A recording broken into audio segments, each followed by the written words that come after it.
Hi there, welcome to this short video on conductor limiting temperature under fault conditions. This is the type of question that you might encounter in your Sitting Girls 2382 or Sitting Girls 2391 exam. If you have a look at 43452 under section 434, characteristics of fault current protective devices, you'll see the second regulation there, a fault occurring at any point in a circuit shall be interrupted within a time such that the fault current does not cause the permitted limiting temperature of any conductor or cable to be exceeded. So that's where the conductor its temperature doesn't increase enough that you actually start to melt the insulation. It goes on to say for a very short duration, less than 0.1 of a second, for current limiting devices, K squared times S squared has got to be greater than the value of the let-through energy. So that's the current that could flow squared times the time quoted for the class of the protective device, or as quoted by the manufacturer. At the bottom there it says the time t in which the given fault current will raise the live conductors from the highest permissible temperature, so that's its normal operating temperature and normal duty, to the limiting temperature can, as an approximation, be calculated from the formula below. Okay, so we have T equals K squared times S squared over I squared. Okay. So the T is the maximum duration of current flow in seconds. So that's how long the cable can handle the current flowing. Okay. The I squared is the expected fault current that's going to be expected to flow, and the S squared is the cross-sectional area of the conductor in millimeters squared. That just leaves us this K squared.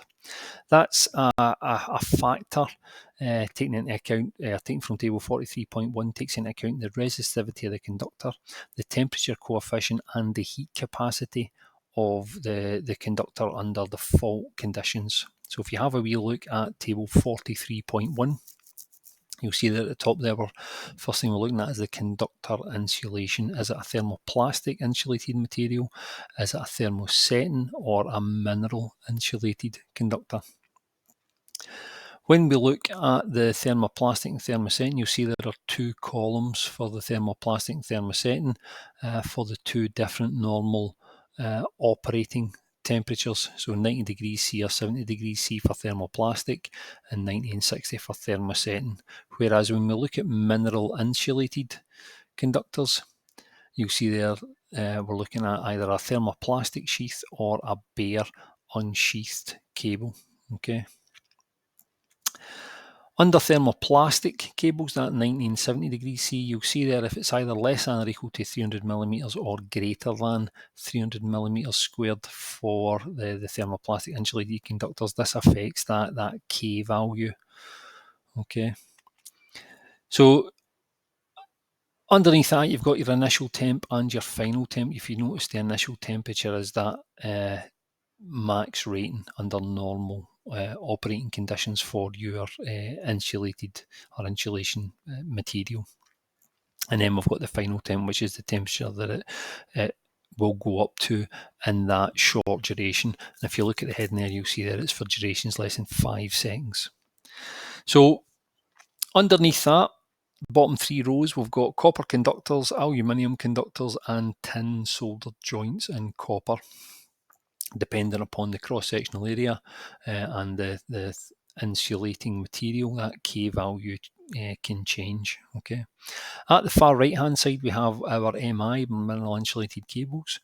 If it has a thermoplastic sheath, get a K value there of 115. And if it's a bare unsheathed cable, we've got 2 K values there for the copper conductors of 135 and 115. And you'll notice next to the 115, there's a little A next to the 115. And if you look underneath the table there, you'll see that's for bare cables that are exposed to touch. So any of these bare conductors that are within arm's reach. I've worked in quite a few listed buildings where it's bare MI cables. These are all bare cables that are exposed to touch, so I would be using in those installations the 115 value. So have a wee example. This example that I'm showing here will be worded very similarly to what you might come across in an exam. So it says regulation 43452, so it's taking you straight to that regulation we looked at previously, gives a maximum time which may be permitted for a fault to be maintained without damage to the conductors.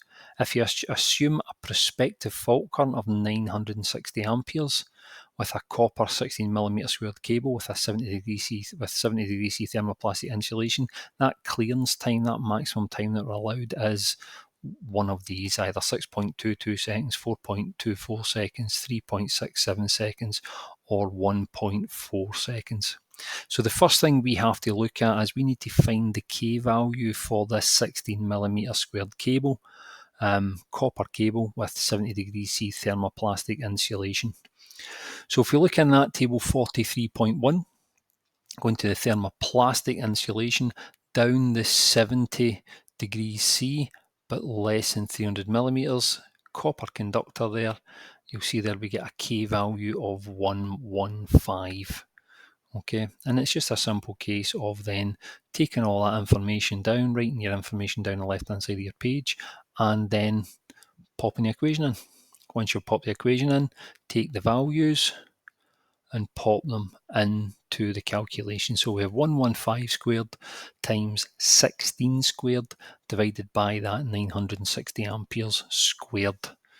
Okay, and that gives us a maximum disconnection time of 3.67 seconds. So any time beyond 3.67 seconds, if we have an overcurrent protective device in front of that circuit with 960 amps flowing, if that device would disconnect in longer than 3.67 seconds, then that device is not suitable for selection.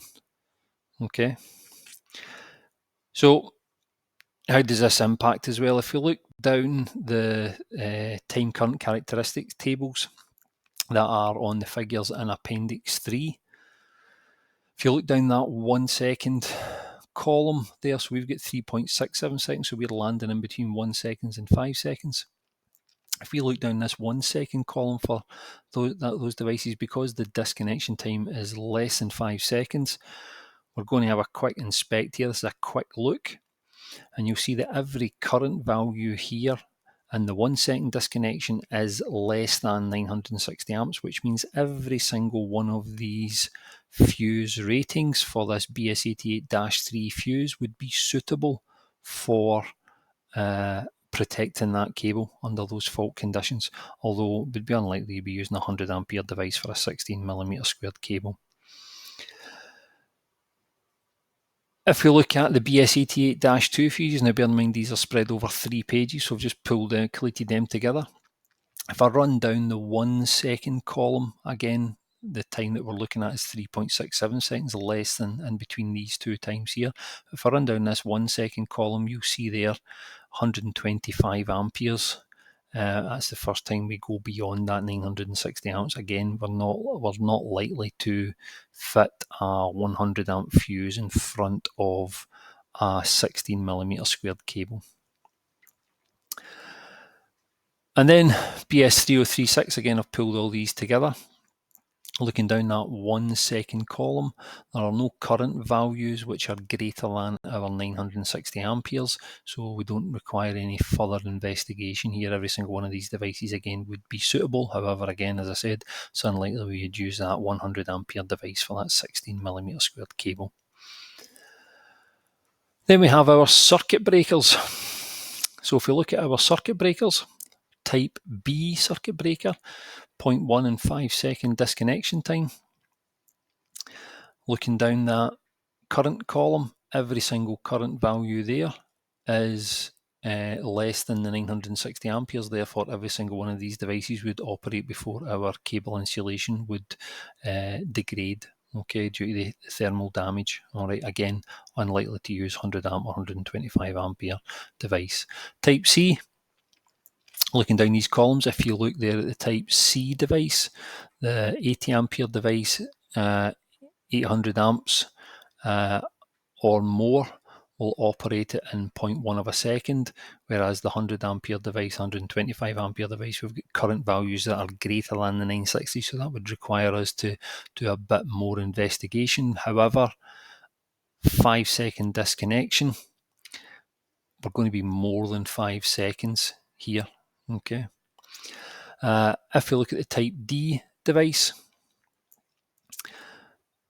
again, running down that same column, we've got our 80 amp device there, 800 amps, operates in 5 seconds. 100 amp device, 125 amp device takes more than 5 seconds to operate it, okay? But if you want to have a little further investigate, if you look at your type D time current characteristic column and you go halfway between that 900 amperes and that 1000 amperes and you plot a line up, you'll see that you're just coming slightly under the 5 seconds for the device to operate with that 960 amperes. If you followed it up and you went to the 100 ampere device, you'll see it's greater than 5 seconds, greater than 5 seconds, okay? So remember, you need to consider the current carrying capacity of the conductor under normal conditions and the devices that you are selecting. When you are looking for those K values, remember temperature, insulating material, sheaths, and particularly for bare conductors, whether or not they're exposed to touch, along with the conductor type, irrespective of the thermoplastic or thermosetting material. Okay, so hopefully that helps you out. Any issues, you know how to get in touch with me. There are plenty of examples in your handouts for this